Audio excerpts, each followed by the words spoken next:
tula e fai ia u masui o le fono fai tula fono le fionga presidente la mo maulunga le fionga ya lolo matanasi molinga le foi le fionga le fono tsalai le mo sui o le fono Amerika Samoa se wale talo ale o te fa watu lo fionga to fu e vale lei o le fono tsalai o le parlamento le MALO to Samoa se e tau au ina le ma fono lei wa SAUNIGA le fono fai tula fono MALO Amerika Samoa e fa watu ia na fa mesena na fa no loto ona o le tu MALO o le fionga ila MALO le MALO tu Samoa le sunga le Malietoa Tanumafili le lua e me fo i masui le MALO ato ma tanga ta nui o Amerika Samoa le usami e ni ma fono ta ko na ko lo fio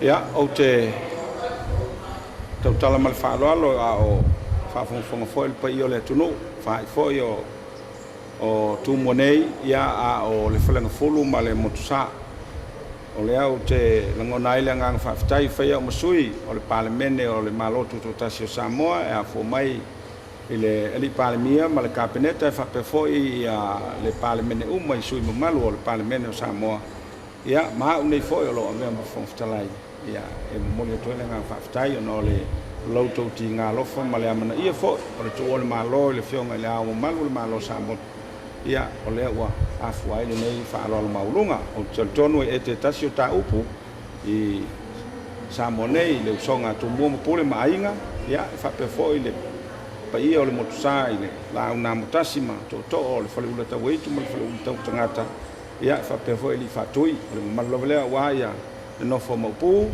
ia e fa pe foi le pa ia le fale ngafulu ia awa so to fina ngalo wa le fionga le presidente male fonftalaio mauta lua ta io o le parlamento o mauta o le senate ma le mauta sui ia ono le lato alofaanga ia mafa noanga ia fa pe fo lato fa mesenga o moli mai ile nei fa ai unga fa tamali me lea faafetai tele le fa lo le afonga ina lumo le parlamento le tau fianga o le asotol sumal tasio me ia le nei fa ai unga ale mauta maulunga o le senate tuila ma manua ia fa pe foi le moto sui fa te tele MALO fa lo ole aso muli o toi SAUNIGA o le tu MALO le fionga i le au MAMALU o le MALO Samoa o le tae o le asfaraile aso sfun ma le valu me lua afe ma le fitu ina ua mae a feilo a iatu nisi o taitai o MALO mai fafo ma tunu ese o le Pasifika sa malanga faapitoa mai mo le auai toi SAUNIGA o le au MAMALU o le MALO Samoa ona awina mai lea o lona sa i luma ane o le maotafono mo le SAUNIGA tele muli na taitaia e kalesia so faatasi o Samoa a o viiga na fogaina i le ʻaufaipese tuufaatasi alii tamaitai faiaʻoga o Samoa ia mai mo mai le saunoaga i le SAUNIGA faa le MALO mo le susuga i le Malietoa i le malae tiafau.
Tato tapuai ile atua.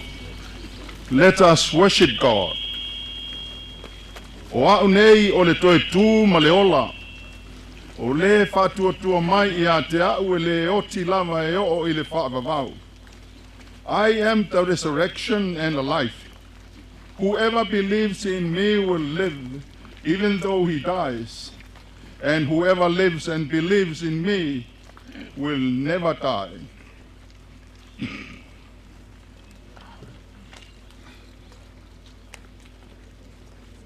Can we all say together those words? Wa tātou te lei au mai lava se mea e tasi I le larolangi. Ua mauti noa foi tātou te le mawhai o na ave esea I o se mea. Na foa ina mai e lea li. Ua ave ese ina foi e lea li. Ia whamanu ia le suafa o lea li. We brought nothing into the world, and we cannot take anything out of the world. The Lord gave, and the Lord is taken away. Blessed be the name of the Lord. Let us pray.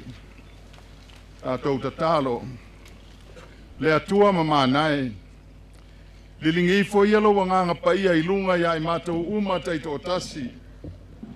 Se ona whapa iaina I mātou nei. Masau nia I mātou. Ina I mwhai ona mātou a matu I lau fio. Le tapu e ingai whaia I le anganga ma le whamaoni. Ona o Yesu.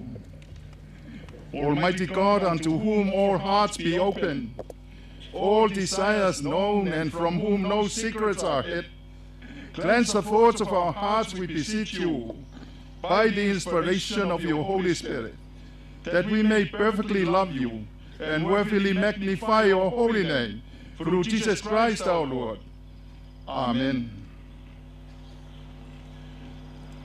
Tatou, vi le tua, vi inga pe ona whatulanga, I le whasolonga SAUNIGA, SAUNIGA le pesfo.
Se o tātou talo.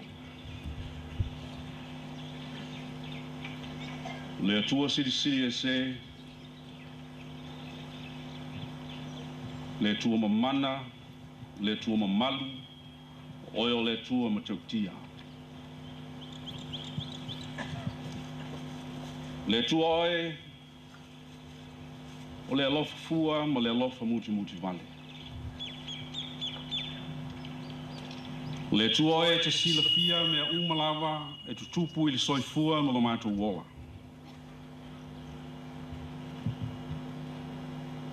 E te langona le tangi whanonoa. E te silofia o mātou langona mawhatia. E pei o i tu aso whapenei. A wā oio le tua e te mafuta ina i mātou. E te mafuta ina o tangata i sose mea ma sose teimi.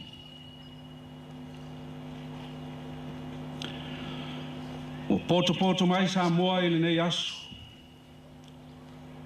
O MALO mai atu nu e mamau. A inga uo mai e masani. A wā o tu ua le MALO. E le sa whai mao o le atu nu o Samoa.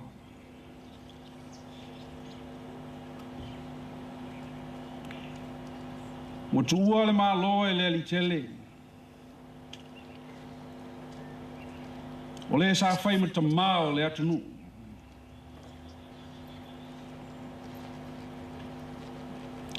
E ui lava ia langona o le nei tai au.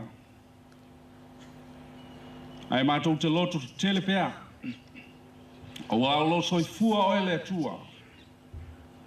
Na te whamalosi pe a mātou vai. Na te whamawhana pe a pole o mātou loto. O mātou o mai e watu le taulanga Faafetai. E whailewi inga oelo mātou tua. Ona ole soi fua o le nei tai tauanga ina o Samoa. Faafetai le tele o taimi. Faafetai le tele o tausanga. Na e fua ina ia te ia e soi fua ai ma tautua ai le atunu. Wa o ina i mātou le pupu ma le saa o le olanga o lo mātou iai. O fatu sa ina ele fai salamu ile alofi lima o mātou lima. Ka o fatu sa ina fo ele fungala au. E mātala ma mātango fie mai le tai au. Ai o ile afiafi o mamae, ma mangu, ma lele atu, ma le toi loa. A o mātou Faafetai tele le atua i lo wang le ma lau tau singa ni ta mao le atu nu.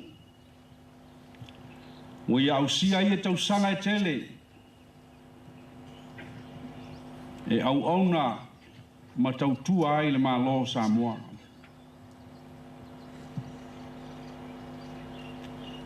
Faafetai lona loto tele, ma lona loto finau fatasi ma isi tai o le atu nu. O e sa lato finau ina le tuto tasi o Samoa ma isi pulenga. Faafetai o lea o mātou maua. O pulea e Samoa ona lava tangata, ma whai ana lava linga. Mo le manuia ona tangata nei mātai au. Faafetai mea lofa na e fua ina le nei tamaa. Faafetai le poto ma le tamaa a inga sa ea te ia i mawhauwhaunga. O lana tō whālo loto sa sa ili ma whasili ai. A wā se tai ala o le atu nu mo ona tangata. Faafetai ona winga whātamaa. Ona winga tau sa fia o le alofa. O le loto maua lalo mo le anga malu. O ia winga uma o lo mātou tamā. Wā o ina ai mātou e o lo soifua maola. Ina ia mātou muli ai wā o lo fina ngano lea mo i mātou. Whaile nā mata i ala i mātou fi au. Tele mea lofa tā ua. Tele au whamanuianga le nei tai i longa. O mātou wala watu le atu wai. A vea ia lea whaimata ulanga le atu nu o Samoa i ate oile nei asu. Lana o nanga sa whai o lana tautua. E ala i so se mea ma so se abanoa. Whai ma mātou taulanga Faafetai i ate oile nei asu. E mana tua i pēra ona sao tā ua. A ia vi i ai pēra oilo mātou o tua. E lea i se whai vai asa ma se mau. Poto le tautai e lea ato atu i liu wā. Mātou te talo le li e. Ia e lofa ngia lau au auna. Te mao le atunu. O ani wha le tonu. O ani masei le teitaina o Samoa. Wha mule mole wha maa ngalo mai. O lea foi se tautua le MALO. O lea se au unanga e kalesia. Mo le tusa. I le sa whaima taitai o le atunu. Ia e wha maa ngalo I mātou umala. Awa mātou tui nātu lea nganga o lo mātou ta maa I o ao. Leli e, a tu sa malo fina ngalo mātou manao. Ia e ta lia mai. Ina iau whale atua ia e lo MALO. E mafutai ma oe e whamamau. Mātou te talo. Ia e lo whangia whanau. Ainga. Le MALO ma le atunu. Mai alo nganga mātou te loto te tele ai. Mai alo nganga e wha mawhana whanaina le loto wha maubau le atunu. Ina ia lea vea le oti e pupuni aila mātou baba I atu oe le li o le toi tū. Ma ngase ailo mātou wha moe moe. Ile no whanga wa e tapena mo le au whātua tua. Wha maise ma wha mawhana whana atu. E mātou langona whātasi. Wa e saunia o mātou loto. Wa e saunia o mātou wola. Mātou te talia ai le oti. O se vaenga o au fuafuanga pa ia mo le tangata. E a ngai atu ai le wha moe moe na e whinangalo ai le amatanga. Ina ia manuia whātasi ma oe whamavau nama. Angale le yo mātou uso malanga mai whafo. O le wha moe moe nei aso e fia moli mawina ma awai whātasi. Ato e taliu le uto. Whaama noe oe ala. Tai saanga le mūlo lātou toi foi. Mātou balawala o whi au matiuti. Mātou te wheilo ai a mātou te talo I le taimi ma le aso. Whaamanuia le whainga MALO o Samoa. Whaamanuia le whainga MALO o mnua matutuila. Ie o whaima taitai, whātamau ai ngai nei lātou. Le tino le mafu whau sili le ola wha le nganga. E taitai ai Samoa I atu oe malawami o tonu. Whamanuia ainga ma whanau o tuua. Whamanuia Samoa. So se whalapu tonga o mafuta mai le yasu. Ia iai lo lofa malo wanga le lei. Mai lo tele mātou te malanga ai. Mātou whātatari atu I atu oe te whailoa I a Samoa. Se e sui tūlanga e taitai le atu nu.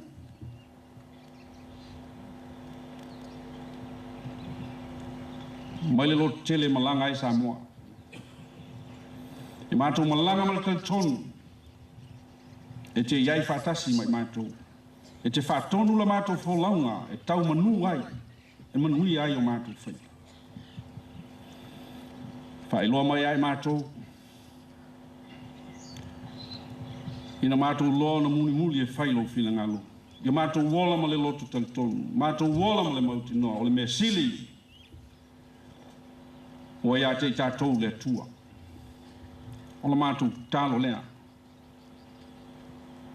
Whātonu mai lo nganga se upo la mawhau whawine le nei asu. Tō matau ma tima ina ai le atu nuu mai mātou uma. Ia la ngona o mātou loto na wei whetalai au au au. Tōwhi mātou ma mea tā ue whawhangaina ai lo mātou whātou tua. Ina ia tupu pēr lo mātou loa oe. O la mātou tālo lea. Lele ia whamole mole ta lia mai. O le swafo Yesu Keriso o mātou wole mo vala au tuai. Amen. Amen. Omnipotent and omnipresent God, the blessed three in one, Father, Son, and Holy Spirit. We, your people, dare to approach your divine presence with great reverence and humility in prayer and supplication. We seek to worship you, adore you, and give you honor, praise, and glory. We seek also your divine mercy and forgiveness, for we are a sinful people. O King of kings and Lord of lords, we give thee mighty thanks with hearts full of joy and gratitude for our beloved Malietoa, your gift and blessing for Samoa. You anointed him and set him over us all as leader, servant, and father. You set him apart, formed, and made him a man after your own heart. He led us with serenity of mind and clearness of vision. He steered the ship of state of Samoa as she grew up as a nation. O Lord, Malietoa served his country